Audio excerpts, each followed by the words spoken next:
ভয়াবহ বিপদের মুখে পড়তে যাচ্ছে বাংলাদেশ। কয়েক বছরের মধ্যেই সমুদ্রে তলিয়ে যাবে যশোর, গোপালগঞ্জ, চাঁদপুর ও ফেনীর মতো বেশ কিছু অঞ্চল। একদিকে যেমন বাড়ছে জলবায়ু পরিবর্তনের প্রভাব, ঠিক তেমনি ভাবে অন্যদিকে বাড়ছে প্রাকৃতিক দুর্যোগের সম্ভাবনা। বিশ্লেষকরা বলছেন, জলবায়ু পরিবর্তনের ফলে চরম ঝুঁকিতে রয়েছে দেশের দক্ষিণাঞ্চলীয় এই কয়েকটি জেলা। এসব জেলায় অংশবিশেষ আগামী কয়েক বছরে কিংবা শতকের মধ্যে সমুদ্রের অংশ হয়ে যেতে পারে বলে আশঙ্কা করছেন পানি সম্পদ ও জলবায়ু পরিবর্তন বিশেষজ্ঞ অধ্যাপক আইনুন নিশাত। সেই সাথে জলবায়ু পরিবর্তনের প্রভাব সারা দেশেই পড়বে বলে ইঙ্গিত দেন তিনি। সমুদ্রপৃষ্ঠের উচ্চতা যখন দিনকে দিন বৃদ্ধি পাচ্ছে, তখন সারা বিশ্বের সাথে বিপদে পড়ছে বাংলাদেশও। তবে কি সমুদ্রে তলিয়ে যাবে গোটা দক্ষিণাঞ্চল?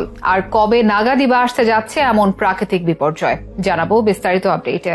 জলবায়ু পরিবর্তনের ফলে চরম ঝুঁকিতে রয়েছে দেশের দক্ষিণাঞ্চলীয় বেশ কয়েকটা জেলা। এর মধ্যে যশোর থেকে গোপালগঞ্জ, গোপালগঞ্জ থেকে চাঁদপুর ও চাঁদপুর থেকে ফেনীর দক্ষিণাংশ আগামী 100 বছরের মধ্যে সমুদ্রের তলে বিলীন হয়ে যেতে পারে বলে আশঙ্কা করছেন পানি সম্পদ ও জলবায়ু পরিবর্তন বিশেষজ্ঞ অধ্যাপক ডক্টর আইনুন নিশাত। এই পরিবর্তনটা আগামী 50 বছর বা তার কম সময়ের মধ্যে হতে পারে বলে আশঙ্কা তার। সেই সঙ্গে জলবায়ু পরিবর্তনের প্রভাব সারা দেশে পড়ছে বলে জানান এই বিশেষজ্ঞ। রাজধানীর জাতীয় প্রেস ক্লাবে জলবায়ু পরিবর্তন বিষয়ক এক সংলাপে অংশ নিয়ে ব্র্যাক বিশ্ববিদ্যালয়ের এমিরেটাস অধ্যাপক আইনুন নিশাত বিভিন্ন বিষয় তুলে ধরেন। জাতিসংঘের সংস্থা inter governmental panel on climate চেঞ্জের এক প্রতিবেদনের আলোক অধ্যাপক আইনুন নিশাত বলেন, রাজশাহী থেকে সিরাজগঞ্জ, সিরাজগঞ্জ থেকে কিশোরগঞ্জের ভৈরব এশারের মধ্যাঞ্চল লবণাক্ত হয়ে যাবে। তবে ঢাকা শহর যেহেতু খুব উঁচু, অর্থাৎ সমুদ্র পৃষ্ঠ থেকে উচ্চতা 25 ফুট, তাই ঢাকা শহর না ডুবলেও এর চারপাশে একসময় লবণাক্ত হয়ে যাবে। কামরাঙ্গীরচর বা জিঞ্জিরার উচ্চতা 5 থেকে 6 ফুট, তাই এসব এলাকাও পানির তলায় চলে যেতে পারে। লবণাক্ততা সমস্যার কথা তুলে ধরে এ জলবায়ু বিশেষজ্ঞ বলেন, বাংলাদেশ ভারতকে ফারাক্কা বাঁধ নির্মাণের সম্মতি দেওয়ার মধ্য দিয়ে লবণাক্ততার সমস্যা শুরু হয়। কেননা ওই বাঁধের কারণে উজান থেকে পানি আসা বন্ধ হয়ে গেছে, তাতে লবণাক্ততা বাড়া শুরু হয়েছে। তিনি আরো বলেন, প্রকৃতি বদলাচ্ছে,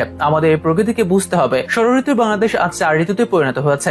আষাঢ়েও এখন বৃষ্টি দেখা পাওয়া যায় না, ফলে জীবন জীবিকার সংকট বাড়ছে। উপকূলের মানুষ আজ ভালো নেই। আগামীতে উপকূলে জলোচ্ছ্বাস ও দুর্যোগ বাড়বে, যা মোকাবেলার প্রস্তুতি বাড়াতে হবে। এ কাজে কমিউনিটির অংশগ্রহণ নিশ্চিত করতে হবে। এদিকে জলবায়ু পরিবর্তনের কারণে নদীতে লবণাক্ততা বৃদ্ধি, অনাবৃষ্টি, বর্জ্য থেকে পানি দূষণ ও ইলিশের অভয়াশ্রমের প্রবেশ পথে নানা প্রকল্পের ভরাট হয়ে যাওয়া ভরা মৌসুমী ইলিশের দেখা না মেলার মূল কারণ হিসেবে ভাবা হচ্ছে। পটুয়াখালীর কুয়াকাটা সংলগ্ন সমুদ্রের দীর্ঘ ডুবোচর, রাবনাবাদ, আগুনমুখা, আন্দারমানিক এলাকায় তাপবিদ্যুৎ কেন্দ্র হওয়ায় ইলিশের আনাগোনা কমে গেছে। এছাড়া কক্সবাজার সংলগ্ন মাতারবাড়ি অঞ্চলে উপকূলীয় মৎস্য সম্পদ ও মৎস্যজীবীদের জীবন জীবিকাও হুমকির মুখে। তাই অনুষ্ঠানে বিশ্লেষকরা বলেন, নদী দখল করে প্রস্তুত করা স্থাপনা উচ্ছেদ করতে হবে। নদী দখল করে বিদ্যুৎ কেন্দ্র করা যাবে না। নদী বাঁচাতে হবে, পরিবেশ বাঁচাতে আমাদের একসঙ্গে কাজ করতে হবে। সেই সাথে অনুষ্ঠানের সহ আহ্বায়ক শর্মিন মুর্শিদ বলেন, নদী হলো পাবলিক প্রপার্টি। এই নদীতে বাদ দেয়া হচ্ছে কার সিদ্ধান্তে? আইন করে নদীতে বর্জ্য ফেলা বন্ধ করতে হবে। উপকূল রক্ষায় গণ আন্দোলন গড়ে তুলতে হবে। উপকূলের কমিউনিটির মানুষের অংশগ্রহণ নিশ্চিত করা জরুরি হয়ে পড়েছে। এ সময় বাংলাদেশ প্রতিযোগিতা কমিশনের